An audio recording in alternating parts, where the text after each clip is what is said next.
When OKC traveled to the Mile High City in Denver, most people assumed that they'd struggle in the thin air and with their brutal week of scheduled games, leading to an inevitable big deficit loss.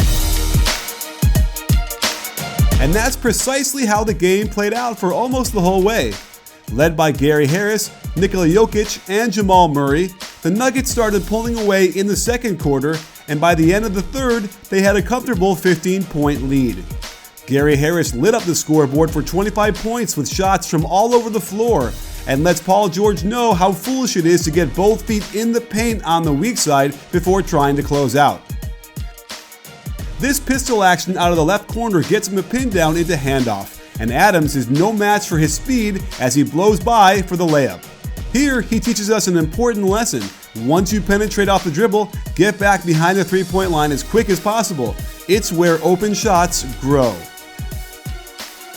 Jokic finished with an incredible stat line of 29 points, 14 assists, and 13 rebounds, while scoring from every conceivable spot on the floor, be it a cut for a turnaround mid-range in Paul George's face, to a fake handoff play that gets him a sliver of daylight behind the three-point arc, and plenty of pick and rolls, where the defense was seemingly unaware of the need to step up and stop him at the rim.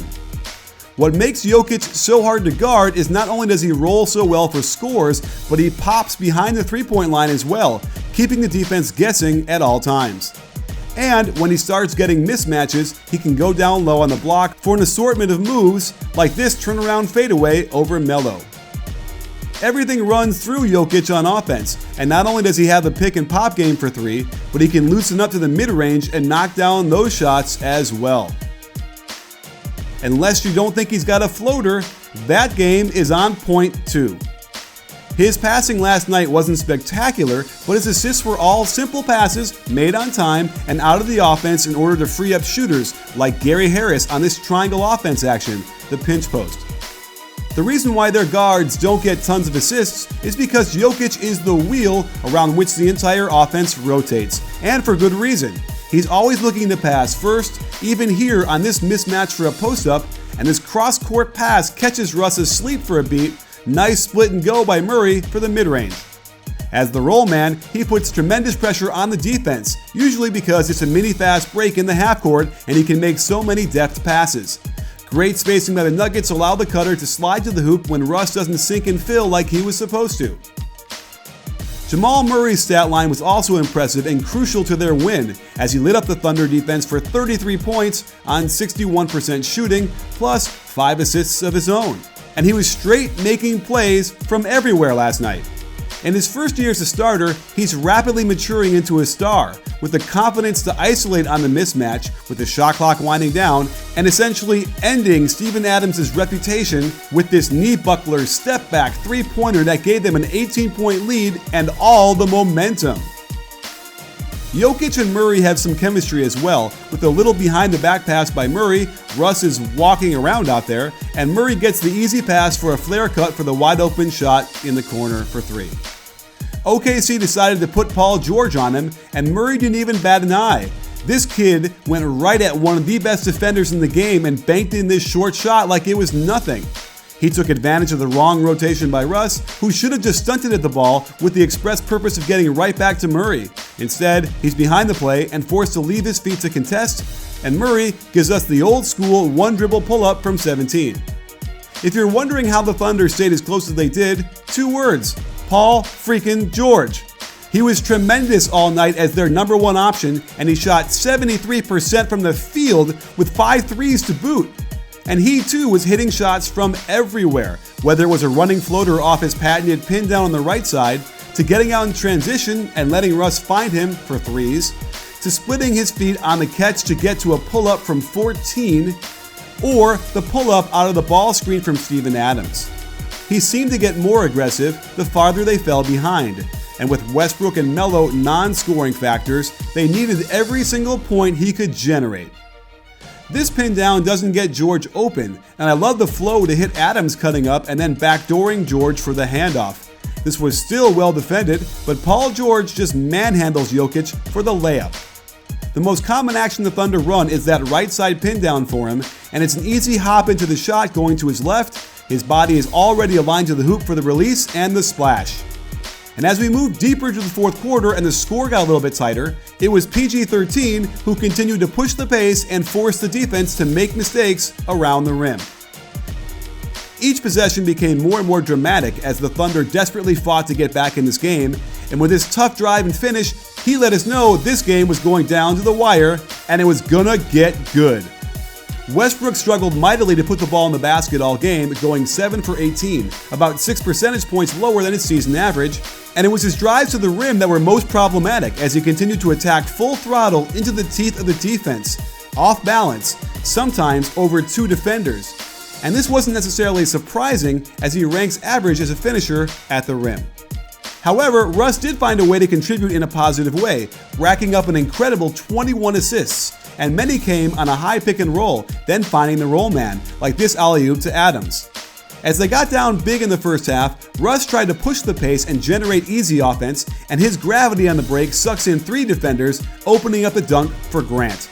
Again, the only way for the Thunder to have gotten back in this game is to push the ball, and Russ hits Abrinas with the gorgeous 35-footer for another dunk. It didn't look good at this point for OKC, but they continued to press on and play hard. Another high pick and roll, and there's no question Westbrook has mastered the pocket pass to the roll man with a slight flick of the wrist. As the game got tighter, Russ caught sight of George with his man on the high side and his back to the ball. Perfect location for PG to grab it and put it in easy. And that brings us to the absolute insanity otherwise known as the end of this game. It started with OKC down 7, under 2 minutes left, and Russ stares Jokic down in the corner before quick releasing over the big man's hand and swishing it through the net to cut it to 4.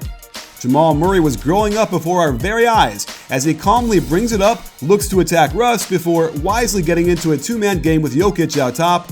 Russ takes a bad path around the handoff, leaving Adams to try and stop the streaking Murray, who hits an amazing inside hand layup high off the glass, softly with touch. But the Thunder come right back down with Russ on the right wing. Paul George sets a quick screen before popping out to the top. This caught Denver unready, and Barton didn't recognize a switch until George was already releasing the ball open from behind the arc for another 3. With 5 seconds left on the shot clock, the Nuggets try to inbound, but Jokic gets nailed with an illegal screen call. Not the worst call I've seen, but I did find it curious that the ref waited so long to call it. The Thunder wisely run a play for George out high on the wing as Adams sets the ball screen. Denver makes the mistake of allowing him to get back to the middle, forcing the switch. Jokic does all he can, but PG is just too good, stretching his last step long to get space for the lefty layup. Up 1, Denver is reeling, but they calmly bring the ball up and they've got a perfect 2-for-1 situation. A mistake by the Thunder defense to so easily switch when they didn't have to, and now Murray sizes up the mismatch, blows right by him, hops off of both feet into the air, and Grant blocks it, but too late. The refs correctly ruled a goaltend. Down 3, the Thunder need a quick 2 to extend the game, and they run a smart play to inbound to Russ, then have the inbounder set the ball screen. Another terrible miscommunication between Barton and Harris allows Russ a straight line drive to the rim, nobody can get there, and he puts it in. Up by 1 and a 5-second difference between the shot clock and game clock, the Nuggets are going to have to shoot it and allow OKC another chance. A simple pick and roll becomes a straight line drive when Murray crosses on Russ viciously, finds the open space for the jumper but can't hit it. However, the long rebound goes to Jokic and the Thunder are forced to foul to stop the clock. One more foul gets them to the bonus where Jokic calmly sinks both free throws, giving the Nuggets a 3-point lead. And the crazy stuff hasn't even happened yet, folks. The camera caught Mike Malone whispering in the referee's ear, and I have to imagine this meant he was telling the ref they wanted to take a foul, put them on the line, and prevent them from even getting off a game-tying 3-point shot. I know you want some size and athleticism here, but maybe not the best idea to throw a rookie out there in Torrey Craig, who promptly forgets to foul when he had 5 different opportunities, and this allows Paul George to step back and just nail this incredible 3-pointer. I mean, tip your cap to Paul George for hitting it, but come on, Nuggets. All you had to do was take the foul and put him on the line for 2 free throws and the game is over. This brought us to the final 1.6 seconds of the game, and I had to bring in Ronnie Nunn to help us understand what happened in this sequence. Ronnie was an NBA referee for 19 seasons, head of officials for 5 years, and director of development for 3 more. If anything was crazier than what happened leading up to the end of this game, I think it was fitting that we had what we had in this last play to win the game for Denver. But Ronnie, we've got a lot of fans from all across the world coming at me on Twitter all night long, arguing about this and arguing about that. So we need your expertise. We need you to get in here and dive down and explain what happened and why it came out the way it did. Are you ready for this? I'm ready. Kick it in. Let me see what it looks like. All right, so we have 1.4 seconds left. Sideline inbounds off of a timeout. Jokic is going to inbound it, the very tall European player. And, the biggest thing that people got upset with was that he was shuffling his feet. Right. Lay it on us. Is that legal or is that not legal? Well, you know what? The designated spot is the key to this. And I think some years back, as I remember playing in my youth, there was actually a travel call once you received the ball and took a pivot foot pass, just like you were on the floor. And then all of a sudden it evolved to, well, you can move back if the defender is too close to the line. He hasn't broken the plane, but it's tight for you. You can move back. So now, of course, if you have the ball, you're taking your pivot foot, your another foot, maybe 3, whatever room you need to go back.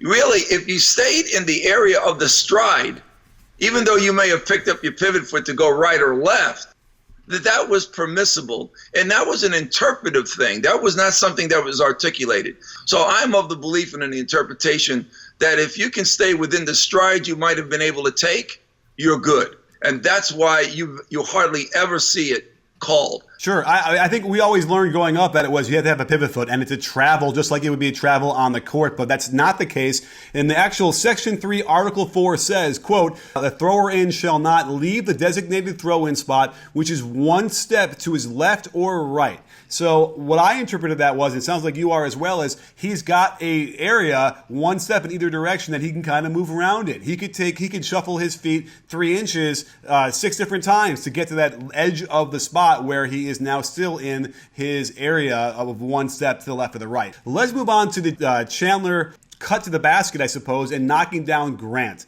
Another one of those big plays that OKC fans are clearly upset with. What did you make of this and this no call? You know, this was a tough play. The defender actually puts his arm out and then flops. He actually puts his arm in the path of the cutting offensive player. That actually is a foul. But he adds to that by actually flopping. He almost throws himself backwards.